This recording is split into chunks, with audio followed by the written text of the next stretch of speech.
Hello বন্ধুরা, কেমন আছো তোমরা? আশা করি তোমরা খুব ভালো আছো, আমিও ভালো আছি। আজকে দুপুরে খাবার নিয়ে চলে এসেছি। খুব গরম, প্রচণ্ড গরম। এখানে আছে ডাল,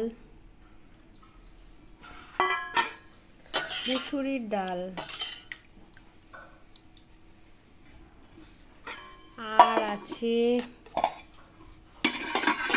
মাছের মাথা দিয়ে, কুমড়ো দিয়ে, আলু দিয়ে তরকারি। এর মধ্যে বরবটিও আছে, মূলো আছে, বেগুন আছে, দিয়ে মাছের মাথা দিয়ে একটা তরকারি করেছি। শুকনো শুকনো ডাল দিয়ে ধরে ধরে খাবো।